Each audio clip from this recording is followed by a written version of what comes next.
10장 45절 말씀을 중심으로 밖으로 성도의 섬김과 봉사, 제목을 같이 하십시다. 밖으로 성도의 섬김과 봉사.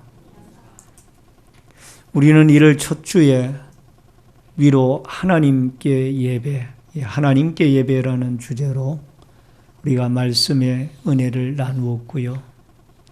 또 두 번째 주간이었던 지난주에는 안으로 성도의 교제에 대해서 말씀을 생각해 보면서 은혜를 나누었습니다. 오늘 세 번째 주일에는 이 밖으로 우리가 성도들이 어떻게 이 사회를 또 우리의 이웃을 우리의 공동체를 섬길 것인가에 대해서 우리가 한번 이 말씀 본문 속에서 주님의 가르침을 깨닫고 또 본받아서 여러분과 제가 밖으로 성도들의 섬김과 봉사의 삶을 통하여 교회가 교회로서의 사명을 제대로 잘 감당하는 아름다운 은혜와 역사가 있어지기를 바랍니다. 교회에 대한 사회 봉사에 대한 그 오해들이 한간에 좀 있는 것 같습니다. 초창기 한국 교회에는 주도적인 이 대외적인 봉사와 어떤 사회적인 섬김의 역사를 이루었었습니다. 19세기 말에 우리 한국 교회는 선교사들을 통하여 수많은 학교와 병원들을 세우고 또 가난한 자, 굶주린 자, 어려운 자들을 섬기는 이런 사역들을 활발하게 전개를 했었습니다. 19세기 말에 장로교와 감리교 선교사들이 이 땅에 제일 먼저 들어오면서 전개했던 그 봉사의 활동들을 보면은 대부분의 학교들과 또 고아나 불우한 여성들을 대상으로 실시된 어떤 교육 사업이라든가 또 과부들이나 아니면은 맹아나 농아들을 상대로 그들에게 의료 사업이나 또 각종 섬김의 사역들이 활발하게 이 한국 교회가 세상을 주도했던 적이 있었습니다.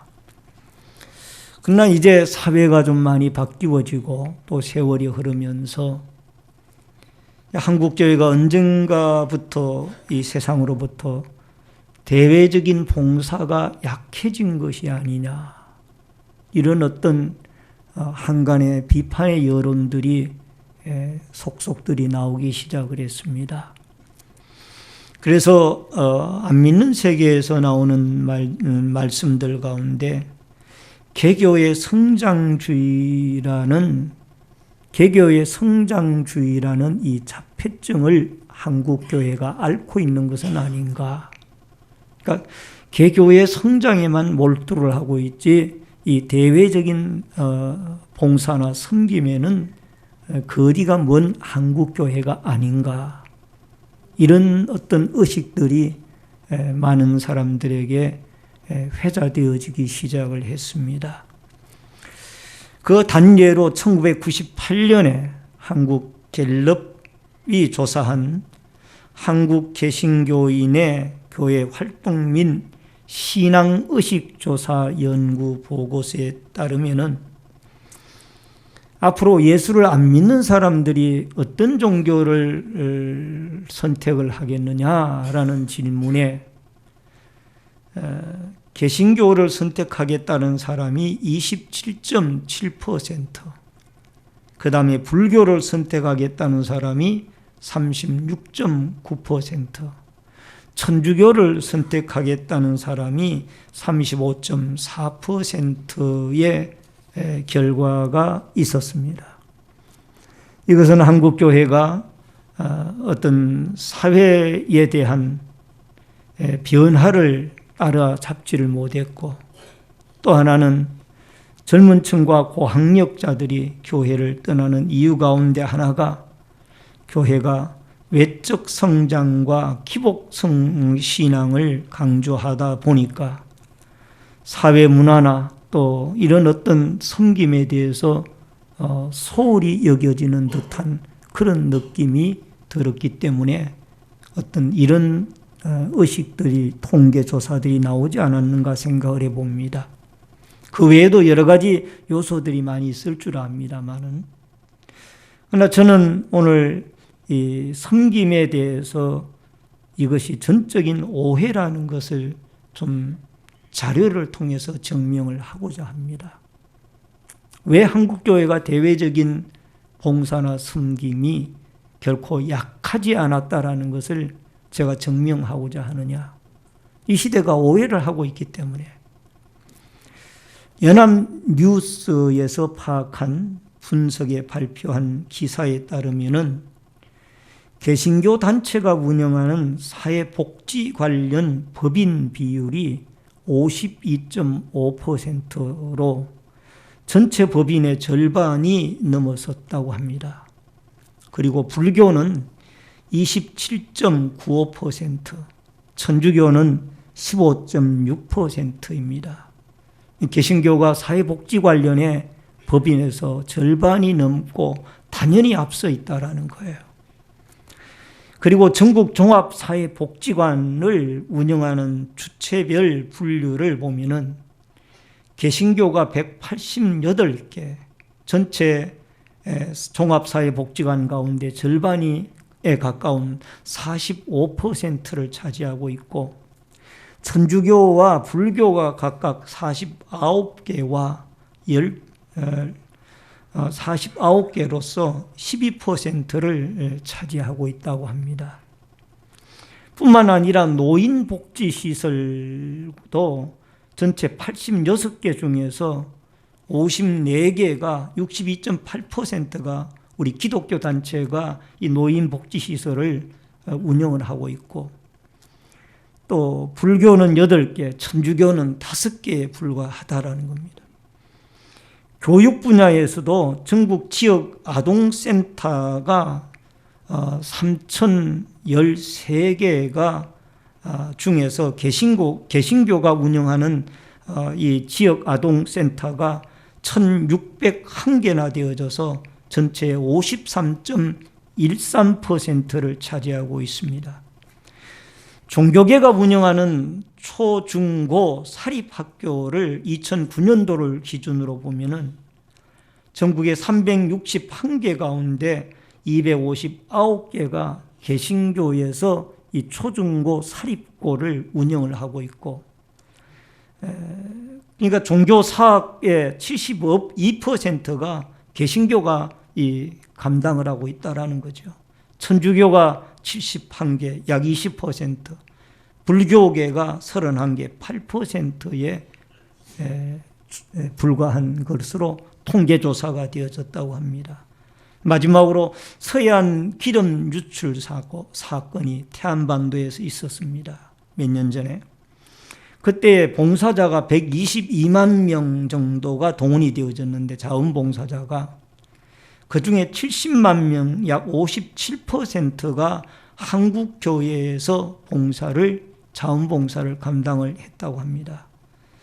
이러한 통계적인 원리에 의하면 우리 한국의 개신교회가, 기독교가 많은 사회의 봉사를 하고 있다라는, 그럼에도 불구하고 일반인들의 의식 가운데 천주교나 불교들이 많은 어떤 사회봉사를 하고 있는 것으로 인식이 되어지는 것은 노동계나 아니면은 어떤 인권 문제에 있어서 천주교나 불교계가 앞장을 서고 있기 때문에 그들이 사회봉사를 많이 하는 것으로 착각되어지고 있다는 거예요.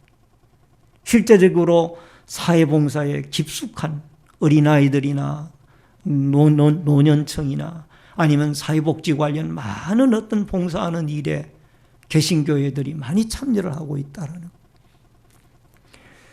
왜 이런 일들이 일어났을까? 예수님이 그렇게 가르치고 있기 때문입니다. 예수님이 그렇게 모범을 보여주셨기 때문이에요. 여러분, 예수님의 사회봉사의 원리와 섬김을 오늘 우리는 45절 한 절에서 볼 수가 있습니다. 같이 읽겠습니다.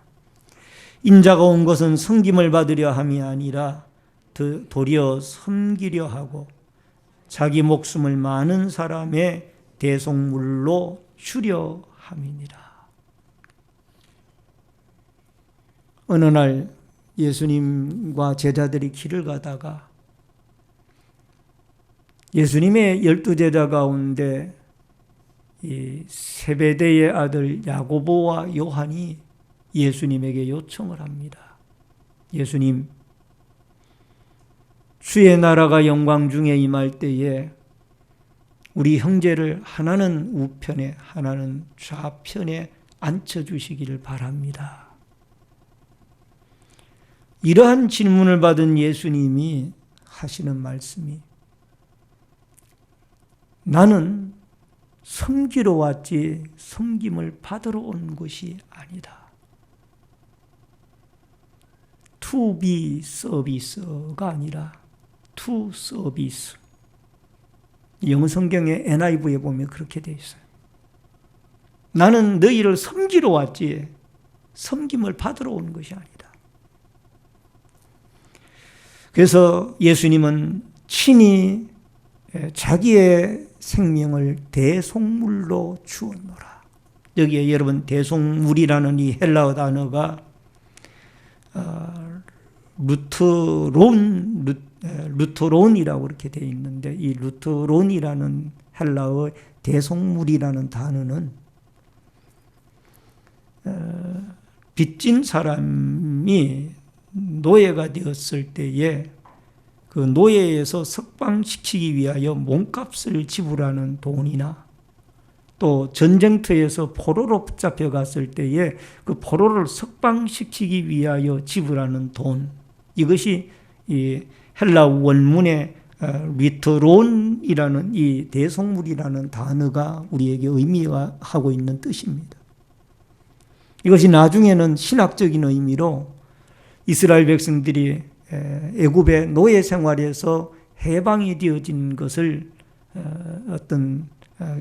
사용하는 할 때 쓰는 신학적인 용어로 자리를 잡았습니다만은 어쨌든 예수님은 자기의 몸을 우리를 죄와 사망과 고통 가운데서 이 속박 가운데서 풀어주기 위하여 자기 몸을 희생하는 데까지 섬기기 위해서 주님은 이 땅에 오셨다라는. 따라하십시다. 목숨을 바쳐서 우리를 섬기기를 원하셨다. 이게 예수님의 우리에게 가르쳐 주신 중요한 뜻이에요. 마가복음 10장 37절에 보면은 여짜오되 주의 영광 중에 우리 하나를 주의 우편에 하나는 좌편에 앉게 하여 주옵소서. 그러니까 예수님은 이런 생각을 가지고 계시는데 제자들이 이런 질문을 하니까 예수님이 속이 터지는 거예요. 그래서 가르치는 겁니다. 나는 섬기러 왔지 섬김을 받으러 온 것이 아니다. 그러면서 예수님은 제자들과의 사역 가운데 친히 이 제자들의 발을 씻어주는 그 모범을 보여주시기도 하셨습니다. 누가복음 22장 27절에 보면은 앉아서 먹는 자가 크냐 섬기는 자가 크냐, 앉아서 먹는 자가 아니냐, 그러나 나는 섬기는 자로 너희 중에 있느니라. 따라하십시다. 나는 섬기는 자로 너희 중에 있느니라. 베드로전서 2장 24절에 보니까 친히 나무에 달려 그 몸으로 우리 죄를 담당하셨으니 이는 우리로 죄에 대하여 죽고 의에 대하여 살게 하려 하심이라. 그가 채찍에 맞음으로 너희가 나음을 얻었도다. 예수님의 섬김은 가난한 자, 병든 자, 포로된 자, 눌린 자, 이런 어려운 자들을 위하여 십자가의 대속의 제물이 되어 주셔서 여러분과 저를 구원해 주시고 섬겨 주셨습니다. 누가복음 4장 18절에 보니까 주의 성령이 내게 임하셨으니 이는 가난한 자에게 복음을 전하게 하시려고 내게 기름을 부으시고 나를 보내사 포로된 자에게 자유를, 눈먼 자에게 다시 보게 함을 전파하게 하며 눌린 자를 자유롭게 하고. 예수님이 복음 전파의 대상으로 삼았던 1차적인 타켓이 가난한 자, 병든 자, 포로된 자, 눈먼 자, 이 어려운 자들을 1차적인 타겟으로 삼고, 예수님의 복음 전파의 센터가 예루살렘이 아니라 갈릴리라는 것을 여러분 아십니까? 그 가난하고 소외받고 수많은 사람들을 살고 있는 이 달동네와 같은 이 갈릴리가 예수님의 복음 사역의 센터입니다. 가버나움을 중심으로 유대 사마리아 땅을 오가면서 여러 갈릴리 지역과 유대와 사마리아 복음을 오가시면서 예수님이 복음을 전하지만 센터는 갈릴리예요.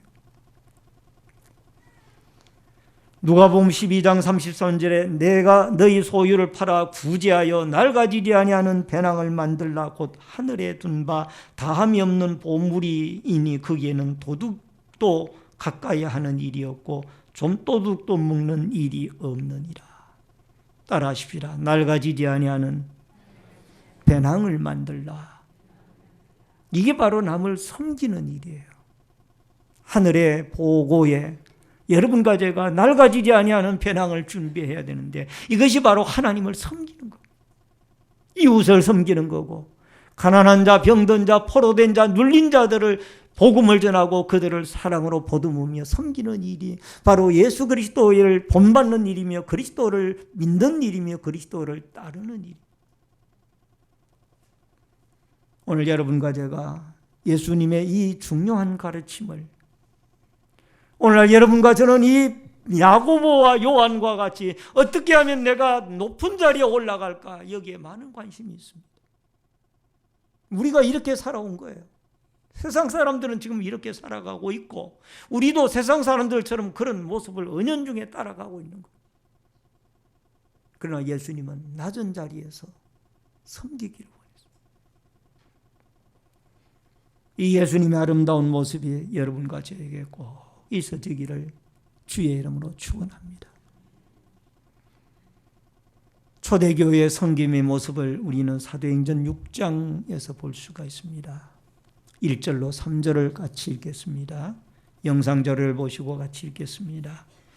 그때 제자가 더 많아졌는데 헬라파 유대인들이 자기의 과부들이 매일 구제에 빠짐으로 히브리파 사람을 원망하니 형제들아 너희 가운데서 성령과 지혜가 충만하여 칭찬받는 사람 7을 택하라. 우리가 이 일을 그들에게 맡기고. 여러분, 초대 예루살렘 교회 성도들의 이 사도행전 6장 1절과 3절을 보면은 그들이 그 구제 활동을 얼마나 열심히 했는가를 우리는 볼 수가 있는데, 이 12제자들이 말씀 전하는 일과 기도하는 일과 복음 전하는 일, 구제 활동하고 섬기는 일을 같이 하다가 보니까 일이 너무 많아가지고 자꾸 그 구제하는 데 중요한 명단들이 빠지는 거예요. 그래서 7 안수 집사를 세워가지고 그들에게 구제하고 섬기고 봉사하는 일을 전적으로 맡기고, 이제 이 사도들은 말씀 전하는 일과 기도하는 일에 전무하게 되어져서 이 예루살렘 교회가 엄청나게 부흥하게 되어지는 모습을 보게 됩니다. 여러분, 여기에 섬김이라는 단어와 봉사라는 단어는 헬라어의 디아코니아라고 되어 있습니다. 섬김과 봉사는 따라하십시다. 디아코니아. 오늘 우리가 섬김과 봉사에 대해서 말씀을 나누기 때문에 이 디아코니아라는 단어는 한번 좀 외우면 좋을 것 같습니다. 따라하십시다. 디아코니아. 이 섬김과 봉사라는 이 우리말로 표현되신 이 단어가 헬라 원문에는 디아코니아로 나옵니다. 그런데 여러분, 이 집사라는 단어가 이 사도행전 6장에 나옵니다만은 이 집사라는 단어의 헬라 원문이 뭔가 하니 디아코노스입니다. 이 디아코노스의 뜻이 무엇인가 하니 일꾼, 수종자, 사역자, 섬기는 자, 사환, 하인 등등의 의미가 이 디아코노스에 있습니다. 그러니까 이 디아코노스와 디아코니아는 서로 연관된 단어라는 것을 여기서 알 수가 있습니다. 집사님이 뭐 하는 분들이냐? 남을 섬기는 자고 일하는 자고 또 사환과 하인과 사역자와 수종자의 자리에서 열심히 이웃과 교회 공동체를 섬기는 것이 집사라는 이 말의 원문의 원래의 뜻이란. 여러분, 오늘 성경 본문의 이 말씀을 여러분과 제가 기억을 하면서 우리가 열심히 이웃을 섬기고 교회 공동체를 섬기고 우리는 일을 하면서 때로는 원망스럽고 불평할 때도 많이 있습니다. 왜 남들은 일 안 하는데 나만 이렇게 죽도록 일을 해야 되느냐? 이런 말씀도 우리 많이 마음에 들 때도 있습니다. 그러나 예수님의 섬김에 비교하면은 또 이 디아코니아 또는 디아코노스라는 이 단어를 여러분과 뜻을 생각을 하면은 우리는 섬김에 하나님 나로 하여금 섬길 수 있는 은혜를 주시오니 감사합니다. 이 믿음을 가져야 돼요. 따라하십시다. 하나님, 우리로 하여금 섬길 수 있는 은혜를 주시옴을 감사합니다. 아멘. 요한일서 3장 17절에 보니까 누가 이 세상의 재물을 가지고 형제의 궁핍함을 보고도 도와줄 마음을 닫으면 하나님의 사랑이 어찌 그 속에 거하겠느냐. 형제 사랑에 대해서 여러분과 제가 지금까지 많이 실천해 오지를 못했던 것 같습니다. 그러나 앞으로 우리가 형제 사랑에 대해서 실천하고 섬기는 아름다운 역사들이 여러분과 저에게 꼭 있어져야 될 줄로 믿습니다. 요한일서 영안모자라는 회사를 경영하는 이 백성학씨라는 분이 계십니다. 이 백성학씨라는 분은 6.25 사변 때 월남을 했던 사람입니다. 혼자 월남을 해서 한동안은 거지 생활을 했고 또 한동안은 미군 부대 하우스보이 생활을 하다가 모자가게의 종업원으로 취업이 되어져서 하루에 18시간씩 일을 했다고 합니다. 19살 때 자신의 모자가게를 차리게 되어졌고 나중에는 모자 회사를 설립하게 되어졌습니다. 지금은 이분이 1년에 약 모자를 1억 개 정도 생산해서 판매를 한다고 합니다. 미국의 모자 소비량의 70%가 이 영안 모자의 백성학 씨의 이 회사에서 생산되어진 제품들이 미국에서 팔려지고 있다고 합니다. 여러분, 미국에서 팔려지는 모자의 70%가 이 백성학 씨가 경영하는 영안 모자에서 만들어진 것이라면 놀랍지 않습니까? 그런데 이분에게는 뚜렷한 하나의 신조가 있습니다. 그게 뭔가 하니 내가 번 돈의 20%는 다시 사회에 기증을 하겠다. 이것을 지금부터 계속 실시해오고 있다라는 자기의 수입 가운데 20%를 다시 사회에다가 돌려보낸다는 것. 그리고 그는 북한에 있는 어머니가 아들을 위해서 내내 늘 기도하고 있었고 어머니가 가진 그 독실한 신앙 때문에 북한 사회에서 그가 박해를 받고 핍박을 받다가 믿음 때문에 탄압을 받다가 어머니가 숨졌다라는 사실을 나중에 알게 되어진 이후에 그는 어머님을 기념하는 교회를 지어서 이화여대에 기부를 했다고 합니다.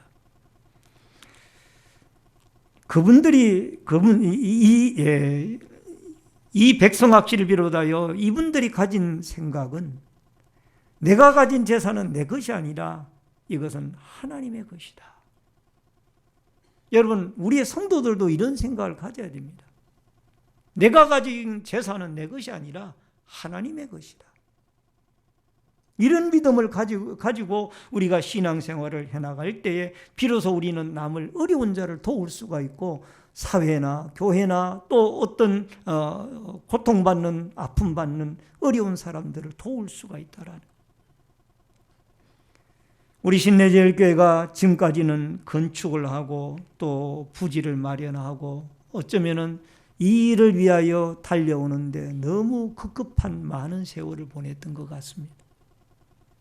나 이제 앞으로는 좀 더 포로된 자, 눈먼 자, 갇힌 자, 어려운 자 이런 자들에게 관심을 가지고 그들에게 그리스도의 사랑의 마음을 가지고 예수 그리스도의 십자가의 대속의 아름다운 희생의 섬김의 신앙을 가지고 모든 물질은 내 것이 아니라 하나님의 것이고 하나님이 내게 잠시 동안 맡겨주신 것이다. 이런 믿음과 생각을 가지고 이웃을 섬기고 베풀며 살아가는 아름다운 역사가 여러분과 저에게 있어지기를 주의 이름으로 축원합니다. 또 하나는 마지막으로 섬김과 사랑의 실천입니다. 여러분 요한일서 3장 17절 아까 한번 읽었습니다만 같이 다시 크게 읽도록 하겠습니다. 누가 이 세상의 재물을 가지고 형제의 궁핍함을 보고도 도와줄 마음을 닫으면 하나님의 사랑이 어찌 그 속에 거하겠느냐. 여러분 구약 성경에 이 섬긴다라는 뜻이 샤라트라는 히브리어로 기록이 되고 있는데 총 97번이나 구약 성경에 사용이 되고 있습니다. 샤라트. 같이 한번 하십시다. 샤라트. 디아코니아와 더불어 이 샤라트라는 단어는 여러분이 좀 한번 외우고 여러분 교회 밖을 나갔었으면 좋을 것 같습니다. 타국인 자기 이스라엘 백성들뿐만이 아니라 구약 사회는 주로 이스라엘 중심의 사회잖아요. 이스라엘 백성들뿐만이 아니라 타국인, 고아, 객, 나그네, 과부 등등 수많은 사람들을 위해서 이 샤라트, 섬긴다라는 이 단어가 많이 사용이 되어졌던 겁니다. 신명기 26장 13절에 보면은 셋째 해 곧 11조를 드리는 해에 내 모든 소산의 11조 내기를 마친 후에 그것을 레위인과 객과 고아와 가부에게 주어 내 성읍 안에서 배부르게 하라. 3년마다 한 번씩 어려운 이웃을 위하여 너희들이 드린 그 11조와 각종 예물을 같이 베풀며 너희 성읍 안에서 굶주리고 굶어 죽어가는 사람이 없도록 해라. 이게 구약시대에 하나님께서 모세를 통하여 이스라엘 백성들에게 주신 명령입니다. 신명기 26장 15절에 보니까 원하건대 주의 거룩한 처소 하늘에서 보시고 주의 백성 이스라엘에게 복을 주시며 우리 조상에게 맹세하여 우리에게 주신 젖과 꿀이 흐르는 땅에서 복을 내리소서 할지니라. 이렇게 하게 되어질 때 하나님의 축복이 너희에게 임하게 되어질 것이다. 할렐루야. 뜨르게네프라는 유명한 작가가 있었습니다. 이 뜨르게네프라는 작가가 어느 날 추운 겨울날 길을 가고 있는데 한 거린을 만났습니다. 이 길에서 만난 거린은 나이가 좀 지긋이 많은 남성분이었습니다. 그런데 구걸하는 걸 보고 주머니에 어떤 구제를 하기 위하여 손을 넣었는데 그날따라 빈 주머니였습니다. 지갑을 가지고 나오질 않았습니다. 그래서 뜨레게네프는 그 거지에게 추워서 얼어 터진 그 차가운 손을 붙잡고 영감님, 오늘따라 가진 것이 아무것도 없군요. 아무것도 드릴 것이 없어서 미안합니다. 그 얼어 터진 그 나이 많은 거린의 손을 붙잡고 이 뜨레게네프는 그렇게 이야기를 했습니다. 그랬더니 그 거린이 이렇게 뜨레게네프에게 대답을 했다고 합니다. 선생님, 아닙니다. 선생님이 나에게 가장 귀한 것을 주셨습니다. 여러분, 이 그린의 입에서 나온 가장 귀한 것을 주셨습니다. 그것이 무엇일까요? 따뜻한 사랑, 따뜻한 그리스도의 마음. 이것이 그린에게 돈 몇 푼을 드리는 것보다 훨씬 더 감동적이었더라. 마포구 합정동에 가면은 양화진 외국인 묘지가 있습니다. 거기에 가면은 여러 선교사들 한국에 와서 복음을 전하다가 숨진 선교사들의 묘역들이 있고 묘비들이 있습니다. 그 가운데 앨리스 데베카 아펜젤러 선교사의 묘비가 있는데 그 묘비에는 이렇게 묘비에 글귀가 새겨져 있다고 합니다. 나는 섬김을 받으려 온 것이 아니라 섬기러 왔습니다. 내가 한국 땅에 온 것은 섬김을 받으러 온 것이 아니라 섬기러 왔습니다. 이분이 누군가니 바로 호주에서 파송되어진 이 아펜젤러 선교사의 따님입니다. 여러분, 이름도 성도 모르는 이 대한민국에 와가지고 피부 색깔도 다르고 또 머리 색깔도 다르고 눈동자의 색깔도 다른 이 대한민국에 와가지고 복음을 전하다가 숨져간 사람들. 나는 섬김을 받으러 온 것이 아니라 섬기러 왔다. 여러분, 우리는 많은 사람들이 너무나 섬김받기를 좋아하는 것 같습니다. 여기에 익숙해 있는 것 같아요. 이게 여러분과 저의 현주소가 아닐까요?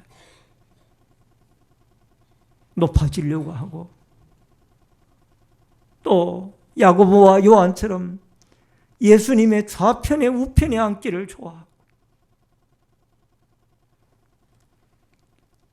여러분, 내 재산은 늘려가면서도 어려운 이웃 굶주린 이웃에 대하여 눈을 감아버리고 이것이 우리의 모습입니다. 오늘 사랑하는 성도님 여러분,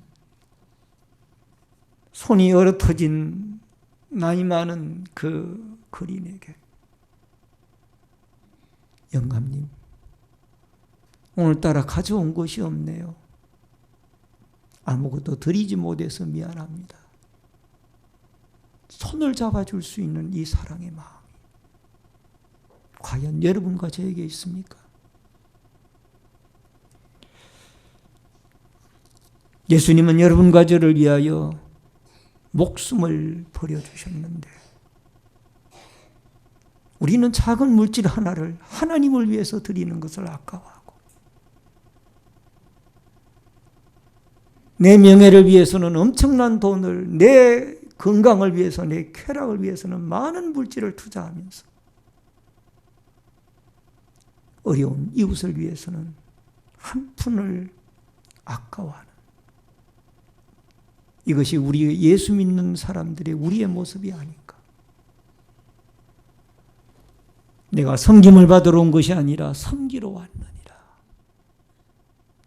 이웃에 대하여 대외적인 봉사와 사랑의 손길을 펼치는 우리 신내제일교회 2015년 한 해가 되어져서 열심히 기도하고 하나님의 은혜 받고 능력 받고 우리 어려운 문제들 해결받으며 더 나아가 어려운 이웃을 보듬고 보살피고 구제하고 사랑하고 섬기는 이 아름다운 역사들이 여러분과 저에게 있어져서 그리스도의 복음과 함께 그리스도의 사랑을 함께 나누고 전하는 힘 있는 교회로, 바른 교회로 성장해 나가는 축복의 한 해가 되어질 수 있기를 주의 이름으로 축원합니다.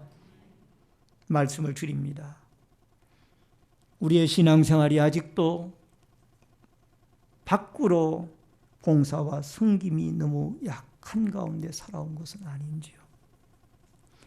예수님께서 이 땅에 수많은 사람들을 섬기러 오셨다고 제자들에게 가르치고 또 여러분과 저에게 가르쳐 주시는 이 귀중한 말씀을 여러분과 제가 마음에 새기고 우리의 남은 날들 십자가에 돌아가신 예수 그리스도, 가난한 자, 병든 자, 갇힌 자, 눌린 자, 포로된 자들을 돌아보고 그들에게 복음을 전하고 수많은 사람들에게 그리스도의 사랑을 베풀며 살아갔던 이 십자가의 위대한 예수님의 사랑을 여러분과 제가 실천하며 외치고 또 전하며 살아가는 아름다운 역사가 여러분과 저에게 있어지기를 주의 이름으로 축원합니다.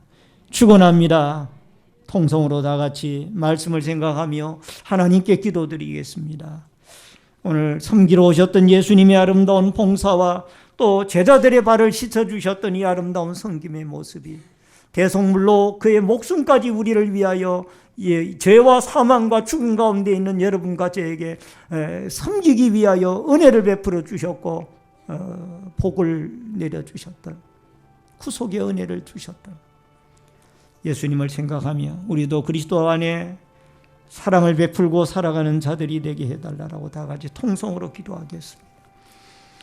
살아계신 여호와 아버지 하나님, 은혜를 감사함을 드리옵나이다. 오늘도 저희들이 주님 앞에